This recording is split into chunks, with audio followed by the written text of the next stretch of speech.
चलो ध्यान दो इधर। एंटी डंपिंग ड्यूटी की केस अपन ने कल देखी थी, उसको अपन रिवाइज नहीं करेंगे क्योंकि कल की जो डायग्राम है वो मतलब कल के पीडीएफ में चली गई। तो अपन डेफिनेशन देख लेंगे क्या शॉर्ट में, ठीक है ना। अपन जो डेफिनेशन है वो देख लेते, उसमें आ जाएगा, कवर हो जाएगा। हाँ ठीक है, सब लोगों का ध्यान इधर है, ध्यान दो इधर।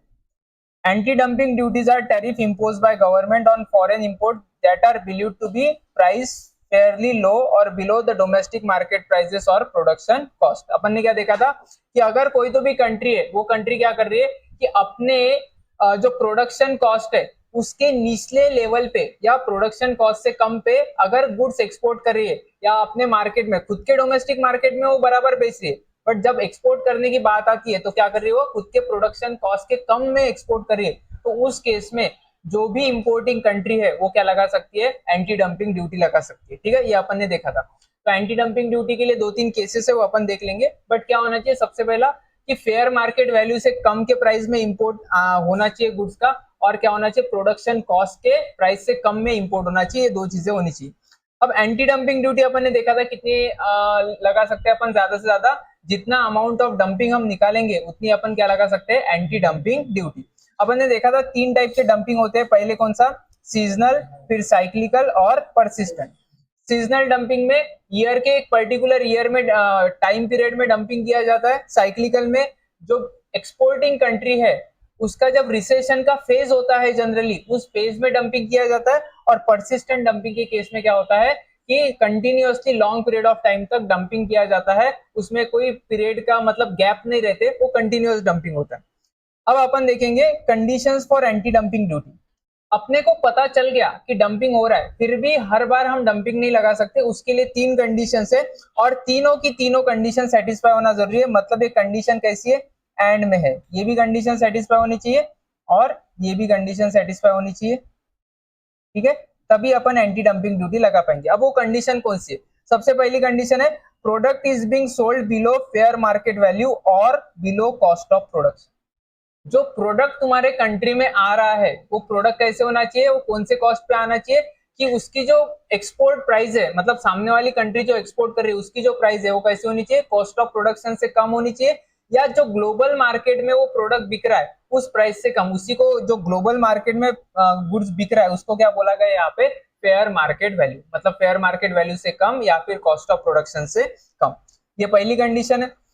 दूसरी कंडीशन, हाँ ठीक है बेच रहा है तो बेच रहा है ना, तुम्हें क्यों प्रॉब्लम हो रहा है, तो प्रॉब्लम ये होना चाहिए दूसरा कि तुम्हारे जो डोमेस्टिक इंडस्ट्री है, मतलब जो इंपोर्टिंग कंट्री की डोमेस्टिक इंडस्ट्री है उसको क्या होना चाहिए, हार्म होना चाहिए या थ्रेट टू हार्म होना चाहिए। थ्रेट टू हार्म यानी क्या कि फ्यूचर में हार्म हो सकता है, फ्यूचर में इंजरी हो सकती है, उसको बोला जाता है थ्रेट। और अगर एक्चुअल में इंजरी हो रही है प्रेजेंट में, उसको यहाँ पे क्या बोला गया है, इंजरी। किसको होनी चाहिए इंजरी, डोमेस्टिक इंडस्ट्री को, मतलब उस इंडस्ट्री को, उस कंट्री की इंडस्ट्री को जहां पे गुड्स क्या हो रहे हैं, इंपोर्ट हो रहे। और तीसरी कंडीशन कि जो तुम इंपोर्ट ड्यूटी, सॉरी, जो तुम एंटी डंपिंग ड्यूटी लगाओगे उससे क्या हो जाएगा, एंटी डंपिंग ड्यूटी लगाने से क्या हो जाएगा। फॉर एग्जाम्पल वो प्रोडक्ट आ रहा था 80 रुपए में, तुमने 20 रुपए की एंटी डंपिंग ड्यूटी लगा दी, अब वो प्रोडक्ट कितने का हो गया, 100 रुपए का। तो कस्टमर को कितना पे करना पड़ा, 100 रुपीज पे करना पड़ा। एंटी डंपिंग ड्यूटी की वजह से उनका नुकसान कितना हुआ, 20 रुपए का। तो ये जो 20 रुपए का नुकसान हुआ है, ये चीज याद रखना, कस्टमर का जो 20 रुपए का नुकसान हुआ है उससे ज्यादा फायदा होना चाहिए एंटी डंपिंग ड्यूटी से, किसको, प्रोड्यूसर। समझा, मतलब अगर इंपोर्टिंग से कस्टमर को नुकसान हो रहा है 20 रुपए का, तो प्रोड्यूसर को, उसी प्रोडक्ट के प्रोड्यूसर को तुम्हारे डोमेस्टिक इंडस्ट्री के फायदा कितना का होना चाहिए, 20 रुपए से ज्यादा का, तभी तुम एंटी डंपिंग ड्यूटी लगाओगे, नहीं तो एंटी डंपिंग ड्यूटी नहीं लगाओगे। सही है या गलत है। देखो क्या हो रहा है कि कस्टमर को फायदा हो रहा है या कस्टमर को नुकसान हो रहा है 20 रुपए का, और प्रोड्यूसर को फायदा हो रहा है सिर्फ 10 रुपए का। तो ऐसे केस में अगर होल कंट्री का प्रॉफिट एंड लॉस स्टेटमेंट निकाले तो उनको लॉस कितने का हो रहा है, 10 रुपए का लॉस हो रहा है। बट दूसरी केस देखते कि कस्टमर को नुकसान हो रहा है 20 रुपए का और प्रोड्यूसर को फायदा हो रहा है 50 रुपए का, तो होल कंट्री का पीएनएल देखेंगे तो फायदा कितने का हो रहा है, 30 रुपए का। अगर ऐसा फायदा हो रहा है तो ही तुम क्या लगाओगे, एंटी डंपिंग ड्यूटी। तो तीन कंडीशन कौन कौन सी होनी चाहिए, सबसे पहला डंपिंग होना चाहिए, दूसरा, उस डंपिंग से अपने को डोमेस्टिक इंडस्ट्री को हार्म होना चाहिए, और तीसरा, जो एंटी डंपिंग ड्यूटी लगाओगे उसको बेनिफिट ज्यादा होने चाहिए as compared to loss. Loss किसको होता है? जनरली कस्टमर को लॉस होता है, और बेनिफिट किसको होता है? प्रोड्यूसर को। ठीक है। अब डंपिंग क्यों किया जाता है, ये सवाल। Dumping is done in order to drive out established domestic producer from market and to establish monopoly position. क्या हो रहा है कि अपन ने देखा था कि एक कंट्री है, उस कंट्री में दूसरे जो कंट्री है उसका प्रोड्यूसर क्या कर रहा है? अपना प्रोडक्ट डंप कर रहा है, और डंप करने के बाद अपने को देखने को मिलेगा कुछ साल बाद कि इंडस्ट्री, जो डोमेस्टिक इंडस्ट्री है उस कंट्री की, वो क्या हो गई? खत्म हो गई। खत्म होने के बाद किसकी मोनोपोली स्टेब्लिश हो जाएगी? एक्सपोर्टिंग कंट्री के प्रोड्यूसर्स की मोनोपोली स्टेब्लिश हो जाएंगी। इसके लिए डंपिंग किया जाता है। ठीक है। नेक्स्ट एग्जांपल्स देखते हैं डंपिंग के। color coated and pre-painted flat steel products imported into country from China and European nation। सबसे पहला एंटी डंपिंग ड्यूटी किस पे लगाया गया था? कलर कोटेड और प्री पेंटेड फ्लैट स्टील। तुमने वो स्टील के रोल्स देखे हैं क्या, जो ट्रेन्स में रहते हैं? स्टील के रोल्स एकदम बड़े बड़े रहते हैं, स्टेनलेस स्टील के। ठीक है। अगर वो पेंटेड है, प्री पेंटेड है या कलर कोटेड है, तो उस केस में उनको, उनके ऊपर क्या लगाई गई थी? Anti dumping duty. ये 2017 में लगाई गई। सर मतलब अब नहीं है क्या? एक चीज समझना, एंटी डंपिंग ड्यूटी कोई परमानेंट लगाने वाली चीज नहीं रहती। वो 6-7 महीने पे लगा के खत्म कर दी जाती है, वापस से उस पर इन्वेस्टिगेशन किया जाता है, अगर वापस जरूरत पड़ी तो वापस लगाते हैं, वरना वापस खत्म कर देते। समझा? एंटी डंपिंग ड्यूटी कैसे है? सर दर्द की गोली जैसा है। अपन रोज लेते हैं क्या? नहीं, जब सर दर्द हुआ तभी लेते हैं। और एक बार सर दर्द हुआ, सर दर्द अगर खत्म हो जाता है तो नेक्स्ट डे अपन गोली लेते हैं क्या? नहीं। सो सेम केस है एंटी डंपिंग ड्यूटी का। अगर उन्होंने, सामने वाले ने डंपिंग बंद कर दिया, तो तुम यहाँ पे क्या कर दोगे? एंटी डंपिंग ड्यूटी भी लगाना बंद कर दोगे। ठीक है। नेक्स्ट एंटी डंपिंग ड्यूटी लगाई गई थी, ये 2017 का ही केस है, jute and jute products from Bangladesh and Nepal. यहाँ पे दो चीजें ऑब्जर्व करो, ये जो एंटी डंपिंग ड्यूटी है ये प्रोडक्ट स्पेसिफिक है एंड ये कंट्री स्पेसिफिक है। कि एक स्पेसिफिक कंट्रीज के ऊपर लगाई जा रही है, मतलब किसी कंट्री के प्रोडक्ट्स के ऊपर लगाई जा रही है, और उस कंट्री के सभी प्रोडक्ट्स के ऊपर नहीं लगाई जा रही, उस कंट्री के एक स्पेसिफिक प्रोडक्ट के ऊपर लगाई जा रही है। ये चीज याद रखना कि स्पेसिफिक प्रोडक्ट है और स्पेसिफिक कंट्री। ठीक है, ये चीज याद रखना। समझा? अब एंटी डंपिंग ड्यूटी में कोई प्रॉब्लम है क्या? अच्छा, डंपिंग करने का एक मेन मोटिव है कि ड्राइव आउट करना। ड्राइव आउट मतलब इंडस्ट्री के बाहर फेंक देना। किसको बाहर फेंक देना? Domestic producers. डोमेस्टिक प्रोड्यूसर यानी जिस कंट्री में इंपोर्ट हो रहा है उस कंट्री के प्रोड्यूसर। मान लो कि चाइना का जो कोटेड स्टील है वो अपने कंट्री में इंपोर्ट हो रहा है, तो डोमेस्टिक प्रोड्यूसर कौन हो गया? इंडिया के जो कोटेड स्टील के प्रोड्यूसर है वो डोमेस्टिक प्रोड्यूसर हो गए। उन डोमेस्टिक प्रोड्यूसर का बिजनेस खत्म कर देना और एक दिन उनको बिजनेस के बाहर भेज देना, उनकी कंपनी को बैंकरप्ट करना, और बैंकरप्ट हो जाएगा तो मोनोपोली किसकी स्टैब्लिश हो जाएगी? चाइना वाली। ठीक है, तो इसके लिए डंपिंग किया जाता है। ठीक है। अच्छा नहीं, वो डंपिंग का में कि डंपिंग क्यों किया जाता है। ठीक है, एंटी डंपिंग करने का तो सिंपल तरीका है ना, डंपिंग को क्रॉस करने के लिए अपन एंटी डंपिंग करते हैं। हाँ,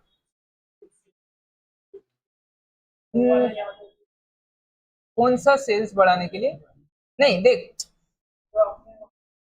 हाँ तो उनका क्या कहना होता है कि हाँ हम सेल्स बढ़ाएंगे, सेल्स बढ़ाएंगे पर प्रॉफिट के लिए नहीं बढ़ाएंगे। सेल्स बढ़ाएंगे तो पर प्रॉफिट के लिए नहीं बढ़ाएंगे। फिलहाल हम लॉस सहन करेंगे, और जब वो कंट्री, इस कंट्री की जो कंपनी है वो अगर खत्म हो जाएंगी तो हम क्या करेंगे? फिर हमारा प्रॉफिट, मतलब जो प्राइस है वो बढ़ा देंगे, और बढ़ा देंगे तो बहुत प्रॉफिट। हाँ, प्रॉफिट वाला डंपिंग है। ठीक है, चलो समझा? कोई डाउट इसमें? थर्ड कंडीशन, अच्छा, benefit to producer is greater than cost to consumer. जब तुम एंटी डंपिंग ड्यूटी लगाओगे, एंटी डंपिंग ड्यूटी लगाओगे तो उसका इफेक्ट डायरेक्ट कंज्यूमर पे आएगा। मान लो ये बॉटल है, ये बॉटल पे एंटी डंपिंग ड्यूटी लगी थी 200 रुपए की, तो बॉटल कितने की मिलेगी? जितनी की वो बॉटल बनी थी, मान लो 400 की बनी थी, और 200 की एंटी डंपिंग ड्यूटी, कितने की बॉटल मिली? अभी वो 600 की मिली। 600 की क्यों मिली? पहले तो 400 में मिल रही थी, अभी 600 की मिली क्योंकि गवर्नमेंट ने 200 की एंटी डंपिंग ड्यूटी लगा दी। तो एंटी डंपिंग ड्यूटी की वजह से तुझे नुकसान हुआ, तो गवर्नमेंट बोलते कि हाँ ये तो हम रोक नहीं सकते, अगर एंटी डंपिंग ड्यूटी हमने लगाई तो कंज्यूमर को नुकसान होगा, बट हम ये कर सकते कि कंज्यूमर को जितना नुकसान हो रहा है उससे कई ज्यादा गुना फायदा होना चाहिए प्रोड्यूसर को। कौन से प्रोड्यूसर को? मान ले ये जो बॉटल है वो इंपोर्टेड थी, बट इंडिया के भी बॉटल मैन्युफैक्चरर्स थे। अगर उन बॉटल मैन्युफैक्चरर्स को पर बॉटल मान ले 400-500 रुपए का फायदा हो रहा है एंटी डंपिंग ड्यूटी लगाने से, तो उनको क्या बोला जाएगा कि ये ड्यूटी लगाई जा सकती है, क्योंकि जो तुझे नुकसान हो रहा है उससे ज्यादा फायदा किसको हो रहा है? कंज्यूमर। वो बोलते हैं स्पेसिफिक केस में मत सोचो, कंज्यूमर के पर्सपेक्टिव से मत सोचो, प्रोड्यूसर के पर्सपेक्टिव से मत सोचो, यहाँ पे कंट्री के पर्सपेक्टिव से सोचो। कंट्री के पर्सपेक्टिव से बेनिफिट ज्यादा होंगे तो ही एंटी डंपिंग ड्यूटी लगाओ, अगर बेनिफिट्स कम होंगे तो एंटी डंपिंग ड्यूटी नहीं लगा सकते। ठीक है, देखो ये बहुत आर्ग्यूमेंट वाली चीज रहती है। बहुत लोगों ने ये आर्ग्यूमेंट किया कि सच में एंटी डंपिंग ड्यूटी लगानी भी चाहिए या नहीं लगानी चाहिए। कुछ लोग बोलते हैं लगानी चाहिए, कुछ लोग बोलते हैं नहीं लगानी चाहिए। भले ही वो बोलते हैं कितना भी तुम रीजन दे दो, कुछ लोगों का कहना है कि एंटी डंपिंग ड्यूटी तो लगानी नहीं चाहिए। तो वेस्टर्न कंट्रीज के ऑथर्स वगैरह है, उनका एकदम स्ट्रॉन्ग व्यू पॉइंट है कि कुछ भी हो जाए एंटी डंपिंग ड्यूटी मतलब।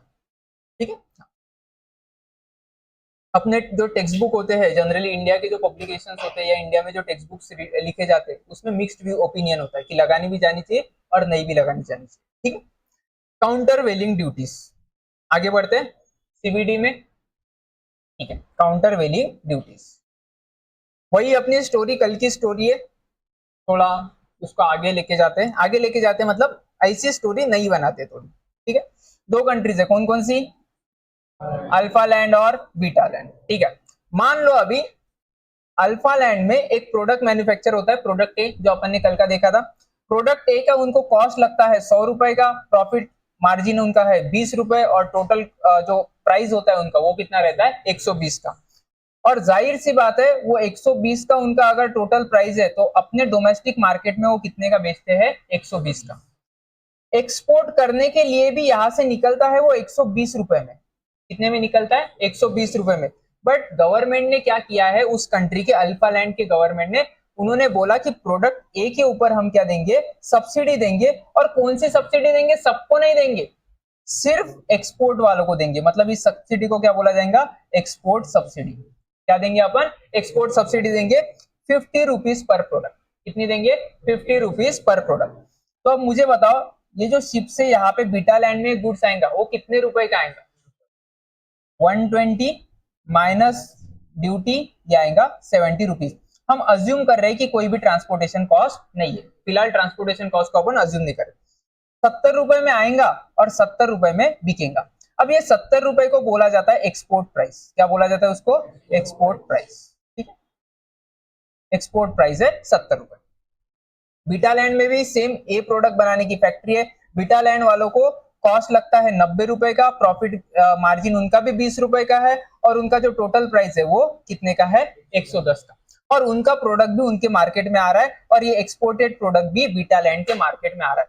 बट प्रॉब्लम क्या हो जा रहा है? देखो, बीटा लैंड का प्रोडक्ट भले ही कॉस्ट कम होने के बावजूद कॉम्पीट नहीं कर पा रहा है। क्यों नहीं कॉम्पीट कर पा रहा है? क्योंकि बीटा लैंड का प्रोडक्ट कितने में बिक रहा है? 110 में, और अल्फा लैंड का जो एक्सपोर्टेड प्रोडक्ट है वो कितने में बिक रहा है? 70 में। मुझे बताओ, क्या अल्फा लैंड की कंपनी बहुत टेक्नोलॉजिकली मतलब हायर लेवल पे है और बहुत इफिशिएंट है, उसके कारण वो सस्ते में बना रहे? ऐसा कुछ केस है क्या कि बहुत सस्ते में बना रहे क्योंकि उनके वर्कर्स और उनकी टेक्नोलॉजी ना बहुत हाई लेवल की है इसीलिए सस्ते में बन रहा है? ऐसा कुछ केस है? ऐसा कुछ केस नहीं है। तो किस वजह से इनके सस्ते में बन रहे हैं? मतलब बीटा लैंड में प्रोडक्ट अल्फा लैंड का सस्ते में क्यों आ रहा है? सब्सिडीज की वजह से। अगर सब्सिडीज मेन कारण है प्रोडक्ट सस्ते मिलने का, और अगर उस सस्ते प्रोडक्ट से किसी इंडस्ट्री को यानी डोमेस्टिक इंडस्ट्री को अगर हार्म हो रहा है तो उसको काउंटर करने के लिए लगाई जाती है काउंटर वेलिंग ड्यूटी। किसको काउंटर करना है? उस एक्सपोर्ट सब्सिडी को काउंटर करना है। क्योंकि वो एक्सपोर्ट सब्सिडी क्या कर रही है? वो एक्सपोर्ट सब्सिडी बीटा लैंड की जो इंडस्ट्री है या बीटा लैंड की जो कंपनीज है उनको क्या कर रही है? हार्म कर। समझा? केस समझा क्या? ठीक है, हाँ आगे बढ़ते। हाँ,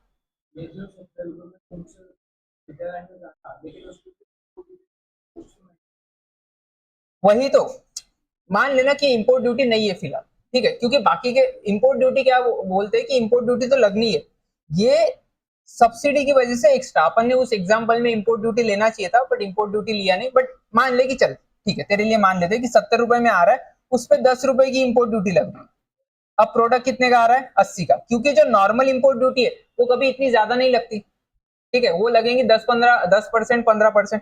फिर भी 80 रुपीज का गुड कॉम्पीट कर पा रहा है क्या? ऑफकोर्स कॉम्पीट कर पा रहा है, और किसकी वजह से कॉम्पीट कर पा रहा है? वो सब्सिडी की वजह से, एक्स्ट्रा ऑर्डिनरी सब्सिडी। अगर ये सब्सिडीज अल्फा लैंड वाला सबको देता, मतलब यहाँ पे बिकने वाले प्रोडक्ट को भी मिल रहा है, दूसरे प्रोडक्ट एक्सपोर्ट होने वाले प्रोडक्ट को भी मिल रहा है, और कोई भी डिस्क्रिमिनेशन नहीं हो रहा है, तो कोई केस ही नहीं बनता था काउंटर वेलिंग ड्यूटी लगाने का।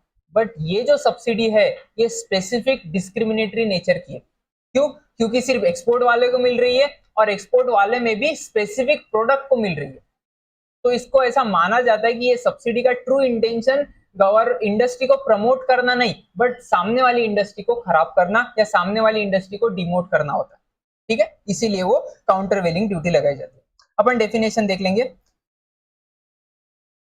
Counter welding duties are tariffs that aim to offset artificially low prices charged by exporter who enjoy export subsidies। क्या एंजॉय करनी चाहिए उन्होंने? Export subsidies. एक्सपोर्ट सब्सिडी से क्या हो रहा है? वो आर्टिफिशियली लो प्राइजेस चार्ज कर रहे हैं। And tax concessions offered by government in their home country. एक तो एक्सपोर्ट सब्सिडीज देंगे या टैक्स कंसेशन देंगे, बोलेंगे कि तुम्हारे ऊपर जो इनडायरेक्ट टैक्स लगता है वो इनडायरेक्ट टैक्स तुम्हें पे करने की जरूरत नहीं, तुम्हारे ऊपर जो इनकम टैक्स लगता है वो इनकम टैक्स पे करने की जरूरत नहीं। अब मुझे बताओ, उसके टैक्स माइनस कर दो या उसे सब्सिडी दे दो, सेम ही चीज होने वाली है, ठीक है। तो अगर सब्सिडी भी दे रहे हो या सब्सिडी नहीं दे रहे हो, अगर टैक्सेस में कंसेशन दे रहे हो, तो भी ऐसा माना जाएगा कि जो आर्टिफिशियली लो प्राइजेस है वो किसकी वजह से? गवर्नमेंट ने दिए हुए सपोर्ट की वजह से, ठीक है। अब इसी सपोर्ट को काउंटर करने के लिए और अपनी डोमेस्टिक इंडस्ट्री को बचाने के लिए अपन कौन सी ड्यूटी लगाती है? काउंटर वेलिंग ड्यूटीज। इसको शॉर्ट फॉर्म में लिख देना सीवीडी, काउंटर वेलिंग ड्यूटीज, ठीक है। अब ये काउंटर वेलिंग ड्यूटीज लगाने के लिए तुम्हारे पास दो कंडीशंस है, और वो दो कंडीशन सेटिस्फाई जब तक नहीं होती तब तक तुम काउंटर वेलिंग ड्यूटी नहीं लगा सकते। कौन लगाने वाला है काउंटर वेलिंग ड्यूटी? अल्फा लैंड की बीटा लैंड? बीटा लैंड, ठीक है। देखते हैं बीटा लैंड को कौन सी कंडीशन सेटिस्फाई करनी पड़ेंगी। सबसे पहली कंडीशन है export subsidies being given by exporting country. CVD लगाने की पहली कंडीशन कि सामने वाले को क्या मिलना चाहिए? Export subsidies. अगर अल्फा लैंड के प्रोडक्ट को एक्सपोर्ट सब्सिडी मिल नहीं रही है तो तुम काउंटर वेलिंग ड्यूटी नहीं लगा सकते, ठीक है, पहली चीज। एंड मतलब ये तो होनी चाहिए, बट इसके साथ और कंडीशन, सच ड्यूटीज हार्मिंग डोमेस्टिक प्रोड्यूसर। अगर ये सब्सिडी मिल भी रही है बट बीटा लैंड वाले को कुछ भी फर्क नहीं पड़ रहा है तो भी तुम काउंटर वेलिंग ड्यूटी नहीं लगा सकते। तो दोनों कंडीशन होनी चाहिए कि सामने वाले को ड्यूटी मिल रही है या सब्सिडी मिल रही है, और उस सब्सिडी की वजह से क्या हो रहा है? जो डोमेस्टिक प्रोड्यूसर है उनको क्या हो रहा है? हार्म हो रहा है, ठीक है। तो ये दोनों कंडीशन अगर है तो तुम लगा सकते हो सीवीडी। बट कितनी लगा सकते हो? कैलकुलेशंस कितनी लगा सकते हो? अपन ने क्या देखा था? जो एंटी डंपिंग ड्यूटी है वो कितनी लगा सकते थे? जितना डंपिंग हो रहा है उतना। यहाँ पे भी सेम चीज, काउंटर वेलिंग ड्यूटी तुम लगा सकते हो जितनी एक्सपोर्ट सब्सिडीज या टैक्स कंसेशन मिल रहा है उतना या उसके कम लेवल पे। यहाँ पे तुम मुझे बताओ अपने केस में कितनी तुम एंटी डंपिंग काउंटर वेलिंग ड्यूटी लगा सकते हो? 50 रुपए या उससे कम, 50 रुपए या उससे कम। अगर 30 रुपए लगाई तो कोई भी प्रॉब्लम नहीं, 50 रुपए भी लगाई तो भी कोई प्रॉब्लम नहीं। अगर तुमने 60 रुपए लगाई तो ये तुम लगा नहीं सकते, डब्ल्यूटीओ इसको एग्री नहीं करेगा। डब्ल्यूटीओ बोलता है कि जितना सब्सिडी सामने वाले को मिल रहा है उतनी ही तुम काउंटर वेलिंग ड्यूटी लगा सकते हो, नॉट मोर देन दैट, ठीक है। जब मैं सब्सिडी मेंशन करता हूं तो तुम याद रखना सब्सिडी के साथ साथ मैं टैक्स कंसेशन भी बोल रहा हूं, ये चीज समझ देना, ठीक है। अब लास्ट वाला एक पॉइंट देख लेते हैं। If foreign country does not have comparative advantage in a particular goods and government subsidy allows the foreign firm to be exporter of the product, then the subsidy generates distortion from free trade allocation of resources. ये क्या हो रहा है? ये बोलते हैं कि देखो हमने जो इंटरनेशनल ट्रेड के थेरीज में देखा था कि क्या देखा था, जिसके पास कंपैरेटिव एडवांटेज है वही एक्सपोर्ट करेगा, और जिसके पास कंपैरेटिव डिसएडवांटेज है उस प्रोडक्ट के केस में वो क्या करेगा? वो इंपोर्ट करेगा। बट ये जो कंपैरेटिव एडवांटेज वाली चीज है, ये कंपैरेटिव एडवांटेज वाली थ्योरी क्या हो जाएगी? खराब हो जाएगी, पूरी डिस्टॉर्ट हो जाएगी अगर तुम क्या देते हो? सब्सिडीज देते हो, और उस सब्सिडीज से क्या हो जाएगा? जिसके पास कंपैरेटिव एडवांटेज नहीं है वो भी क्या करेगा? एक्सपोर्ट करेगा। जिसके पास कंपैरेटिव एडवांटेज है वो भी एक्सपोर्ट करेगा, और दोनों एक ही चीज अगर एक्सपोर्ट कर रहे हो तो मार्केट में ज्यादा कंपटीशन होगी, और जो प्रोडक्ट पे जो सब्सिडी दी है वो सब्सिडी जहां पे फोकस करनी चाहिए थी वहां पे फोकस नहीं होंगी, और जो तुम्हारा इफिशिएंट एलोकेशन ऑफ रिसोर्सेस है उसका पूरा इक्वेशन क्या हो जाएगा, बिगड़ जाएगा। किसकी वजह से? सब्सिडीज की वजह से। समझा? सब्सिडीज की वजह से किसका इक्वेशन बिगड़ रहा है? इफिशिएंट एलोकेशन ऑफ रिसोर्सेस का। एग्जांपल्स देख लेते। इन 2016 India imposed 12.5 countervailing duties on gold jewelry imports from ASEAN to protect its domestic industry। Asian मतलब association for south east Asian nations. ये काय का एसोसिएशन है हम आगे देखेंगे। मल्टीलैटरल एग्रीमेंट्स, या अपन ने देखा था ना कौन सा, प्रिवेंटिव फ्री ट्रेड एग्रीमेंट देखा था, कस्टम यूनियंस देखा था, याद है? कस्टम यूनियंस,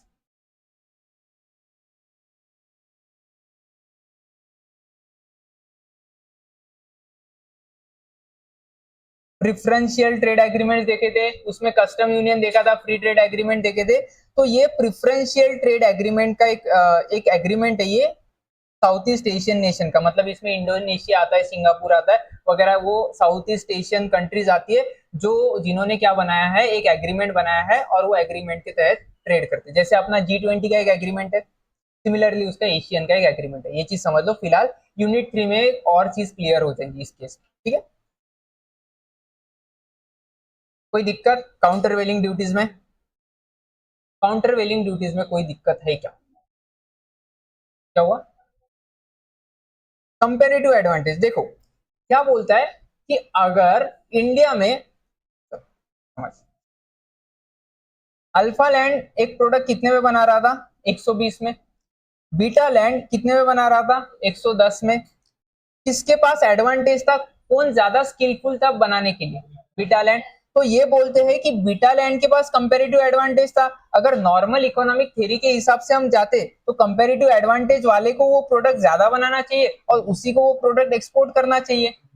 बट तुमने ये जो फ्लो है वो पूरा फ्लो बिगाड़ दिया। क्यों? क्योंकि तुमने सब्सिडीज दे के ये प्रोडक्ट कंपैरेटिवली एडवांटेजियस बना दिया। किसके? कौन सा प्रोडक्ट? अल्फा लैंड का ए प्रोडक्ट। अगर तुम ऐसा कर रहे हो तो तुम ये जो फ्लो बनाया हुआ है, नॉर्मल जो फ्लो है या फ्री ट्रेड का जो फ्लो है, उसको क्या कर रहे हो? उसको खत्म कर रहे हो, उसको कहीं ना कहीं हार्म कर रहे हो। तो ये फ्लो हार्म नहीं होना चाहिए, क्योंकि ये जब फ्री ट्रेड का फ्लो हार्म होता है ना, तब तुम्हारा efficient allocation of resources harm हो जाता है। और जब हम इफिशिएंट एलोकेशन नहीं करते तब अपन जितने गुड्स या सर्विसेज बना सकते थे उतने नहीं बना पाते, और अपना क्या होता है? रिसोर्सेस वेस्टेज जाता है। तो रिसोर्सेस वेस्ट ना जाए इसके लिए अपने को जरूरी हो जाता है कि ये सब्सिडीज को तुम क्या कर दो, ये सब्सिडीज पे तुम रोक लगा दो। कौन सी सब्सिडीज? इन सब्सिडीज पे तुम्हें क्या लगानी है? रोक लगा। ठीक है। और